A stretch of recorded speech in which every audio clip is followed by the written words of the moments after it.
ప్రభువు మీతో ఉందురుగాక. మీ ఆత్మతో ఉండునుగాక. పునీత మత్తయ్య గారు రాసిన సువిశేషములోని భాగము. ప్రభువా మీకు మహిమ కలుగునుగాక. పునీత మత్తయ్య గారు రాసిన సువార్త 13వ అధ్యాయము 54వ వచనం నుండి 58వ వచనం వరకు.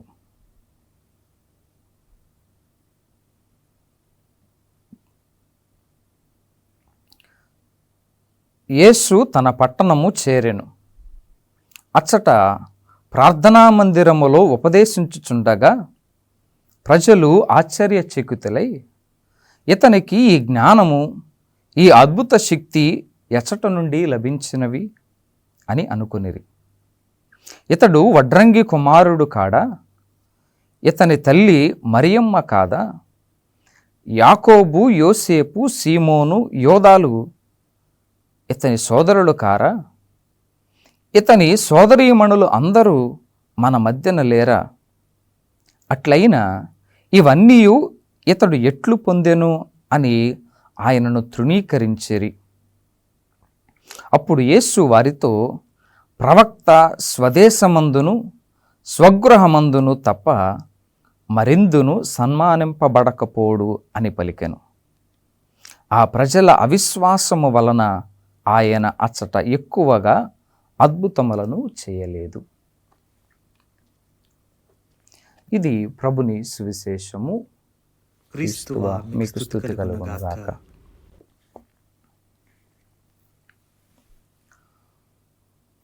ప్రియమైనటువంటి సహోదరి సహోదరులారా, ఈ మాటలు మనం చాలాసార్లు ఆలకించి ఉంటాం. యేసు ప్రభువారు తాను పెరిగి పెద్దవాడైనటువంటి నజరేతు నగరానికి వెళుతూ ఉన్నారు. 30 సంవత్సరాలు పెరిగినటువంటి తన గ్రామమైనటువంటి నజరేతునకు యేసు ప్రభువారు వెళ్ళినప్పుడు ప్రజల యొక్క తిరస్కార భావాన్ని మనం చూస్తూ ఉన్నాం. ఏమంటూ ఉన్నారు వారు? ఈయన వడ్రంగి కుమారుడు కాడా? ప్రియ సహోదరి సహోదరులారా, యేసు ప్రభువారు 30 సంవత్సరాల పాటు వడ్రంగిగా పనిచేసేటువంటి వారని ఈ మాటలు మనకు తెలియపరుస్తూ ఉన్నాయి. పని చేయటం అనేటువంటిది, కష్టపడటం అనేటువంటిది ఒక గౌరవ చిహ్నం. అందుకని యేసు ప్రభువారు అంటారు, పని చేయనటువంటి వారు భోజనానికి అనర్హులని. సోమరితనంగా ఉండటం, బాధ్యత లేకుండా ఉండటం, పనిపాట లేకుండా ఉండటం అది పురుష లక్షణము కాదు, మంచి లక్షణము కాదు అనేటువంటిది మనం తెలుసుకోవాలి. అందుకని యేసు ప్రభువారు ఏం చేస్తూ ఉన్నారు? తాను పెద్దవాడయ్యేంత వరకు కూడా 30 సంవత్సరాలు తన యొక్క ప్రవక్త ధర్మాన్ని, అలాగే పరలోక రాజ్యాన్ని ప్రకటించేటువంటి సమయం వచ్చేంత వరకు కూడా ఆయన కష్టపడి పనిచేస్తూ ఉండేటువంటి వారు. ప్రియమైనటువంటి సహోదరి సహోదరులారా, యూదులు తమ పిల్లలకు నేర్పించేటువంటిది ఈ గొప్ప లక్షణం. వారు ఎంత పెద్దవారైనా సరే, ఎంత ఉన్నతమైనటువంటి చదువులు చదివినటువంటి వారైనా సరే, వారికి పని చేయటం అనేటువంటిది తల్లిదండ్రులు పిల్లలకు నేర్పిస్తూ ఉంటారు. పని చేయటం అనేటువంటిది అది చిన్నదైనా పెద్దదైనా ఇదిగో ఒక గౌరవానికి చిహ్నం లాంటిది. అందుకని యేసు ప్రభువారు యోసేపు గారు చేసేటువంటి వడ్రంగి పనిని చేస్తూ ఉండేటువంటి వారు. కానీ ఆ నగరవాసులు యేసు ప్రభువారు ఒక్కసారిగా ఆయన సువార్తను బోధిస్తూ ఉన్నటువంటి సమయంలో ఆయనను తిరస్కరించారు. కొన్ని రోజుల క్రితం యేసు ప్రభువారు శపించబడినటువంటి 3 గ్రామాలను చూస్తూ ఉంటాం మనం. కఫర్నాము, బెత్సయిదా, కొరాజీనుపురం. ఈ 3 పట్టణాలు కూడా ఈ విధంగానే యేసు ప్రభువారు అనేకమైనటువంటి అద్భుతాలు చేశారు. అధికారి యొక్క కుమారునికి స్వస్థతనిచ్చారు, యాయిరు కుమార్తెను జీవంతో లేపారు. అలాగే 12 సంవత్సరాలుగా రక్తస్రావంతో బాధపడుతున్నటువంటి స్త్రీని కూడా యేసు ప్రభువారు అంగి అంచును తాకినంత మాత్రాన అక్కడ ఆమె స్వస్థత పొందుతూ ఉంది. అక్కడ యేసు ప్రభువారు ఎన్ని అద్భుతాలు చేసినప్పటికీ కూడా వారు యేసు ప్రభువారిని విశ్వసించలేదు. యేసు ప్రభువారు ఎవరో గమనించలేదు. యేసు ప్రభువారు ఎవరో తెలుసుకోవడానికి ప్రయత్నం చేయలేదు. ప్రియమైనటువంటి సహోదరి సహోదరులారా, అలాగే ఈ నజరేతు పురవాసులు కూడా ఇదిగో యేసు ప్రభువారిని ఏమంటూ ఉన్నారు? ఈయన వడ్రంగి కుమారుడు కాదా? ఈయన గురించి మనకి తెలియదా? ప్రియమైనటువంటి సహోదరి సహోదరులారా, ఆయన ప్రార్థనా మందిరములో బోధిస్తూ ఉంటే వారు దేవుని యొక్క మాటలను ఆలకించలేదు, దేవుని మాటలను అంగీకరించలేదు, యేసు ప్రభువారిని మెస్సియాగా గుర్తించలేకపోయారు. ప్రియమైనటువంటి సహోదరి సహోదరులారా, హెబ్రీలకు రాసినటువంటి లేఖలో మనం చదువుతాం, దేవుని వాక్కు సజీవమైనటువంటిది, చైతన్యవంతమైనటువంటిది. కానీ ఆ నజరేతు వాసులు ఇదిగో ఫలించనటువంటి నేలలాగా వారి హృదయాలను కఠినతరం చేసుకుంటూ ఉన్నారు.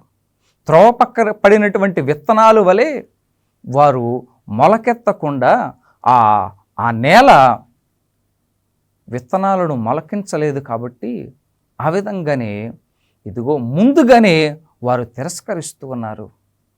ప్రియమైనటువంటి సహోదరి సహోదరులారు, యేసు ప్రభు వారు చేసినటువంటి అద్భుత కార్యాలన్నింటినీ కూడా మనం గమనిస్తూ ఉంటే నీ విశ్వాసమే నిన్ను స్వస్థపరుస్తూ ఉంది.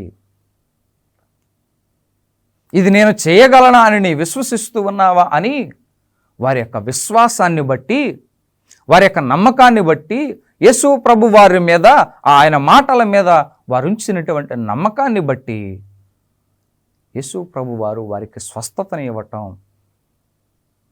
యేసు ప్రభు వారు వారిని బాగు చేయటం మనం చూస్తూ ఉన్నాం. కానీ నజరేతులో యేసు ప్రభు వారు ఏ అద్భుతము కూడా చేయలేదు. ఎందుకనంటే వారి యొక్క హృదయ కాఠిన్యాన్ని బట్టి, వారి యొక్క అవిశ్వాసాన్ని బట్టి యేసు ప్రభు వారు అద్భుతాలు అక్కడ చేయలేదు. ప్రియమైనటువంటి సహోదరి సహోదరులారా, మన జీవితాలలో దేవుని వాక్యాన్ని మనం అంగీకరిస్తూ ఉన్నామా? దేవుని యొక్క సువార్తను విశ్వసిస్తూ ఉన్నామా? ఫలించేటువంటి వారముగా మనం ఉంటూ ఉన్నామా? సారవంతమైనటువంటి నేలలాగా మన హృదయాలను తయారు చేసుకుంటూ ఉన్నామా? లేదా ఈ లోక ఆశలు అనేటువంటి ముళ్ళ ద్వారా ఇదిగో అణగదొరక్కబడుతూ ఉన్నామా? ఒకసారి మనందరూ కూడా దేవుని వాక్యము మనలో ఫలించేటువంటి సారవంతమైనటువంటి నేలలాగా మన హృదయాలు ఉంటూ ఉన్నాయా? దేవుని సువార్తను ఆలకించుదాం. ఫలించేటువంటి వారముగా, ఫలప్రదము పొందేటువంటి వారముగా మనందరూ కూడా ఆయన మాటలను ఆలకించుదాం.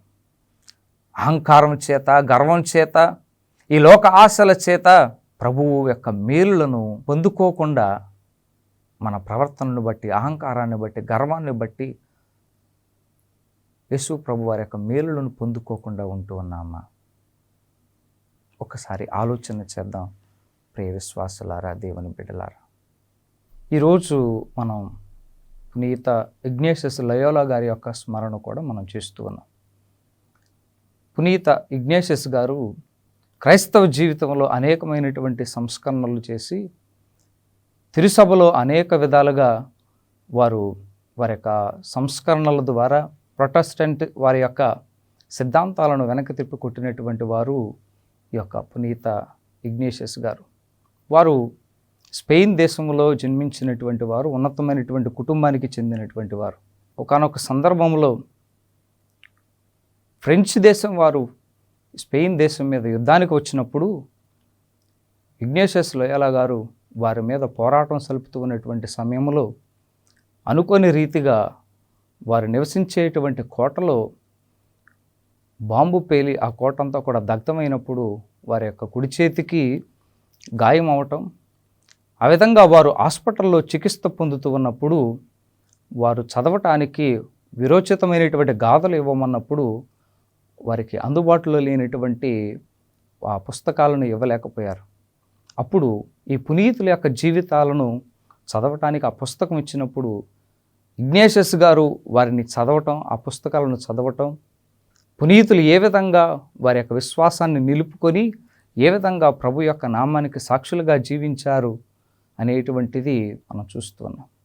ఈ విధంగా ఆ పుస్తకాలను చదివినటువంటి పునీతుల గాథలు చదివినటువంటి ఇగ్నేషియస్ గారు వారిలాగా నేను కూడా కావాలనేటువంటి ఉద్దేశంతో వారు ప్రభువుని తెలుసుకోవటం, ఆ విధంగా యేసు ప్రభు వారిని బోధించటంలో, మరి ముఖ్యంగా యువకులకు సహాయం చేయటంలో, విద్యాబోధలు నేర్పించటంలో వారు ఎంతగానో శ్రీ సభకు సహకరించున్నారు. ఈ విధంగా ప్రేమైనటువంటి సహోదరి సహోదరులారా, ఇగ్నేషియస్ లోయోలా గారు యేసు సభను స్థాపించి అనేక విధాలుగా సువార్త సేవలు అందిస్తూ, విద్యా సేవలు చేస్తూ మహోన్నతులు అయ్యారు. వారి యొక్క జీవితం ద్వారా ఏ విధంగానైతే విరోచితమైనటువంటి పోరాటాన్ని పోరాడారో మన జీవితాలలో కూడా ఆ ప్రభువుని తెలుసుకొని ఆ ప్రభు యొక్క సేవలో ధరించటానికి మనందరూ కూడా ప్రయాసపడదాం. వారు చెప్పేటువంటి గొప్ప మాట ఏదేనంటే, ఏ వస్తువుల మీదైనా మనం ఆ నమ్మకాన్ని కోల్పోయినప్పుడు దేవుని మీద నమ్మకం అనేటువంటిది ఏర్పడుతూ ఉంటుంది అని వారు గొప్పగా చెప్తూ ఉంటారు. మనందరం కూడా యేసు ప్రభు వారి మీద విశ్వాసాన్ని పెంపొందించుకుంటూ ఆయనకు ప్రేమైనటువంటి వారిగా జీవించడానికి మనందరం కూడా ప్రయాసపడదాం. ప్రభువు మీతో ఉందురుగాక. మీ ఆత్మతో ఉండును. సర్వశక్తి గల సర్వేశ్వరుడు పిత పుత్ర పవిత్రాత్మ సర్వేశ్వరుడు మనందరిని దీవించి ఆశీర్వదించునుగాక. ఆమేన్.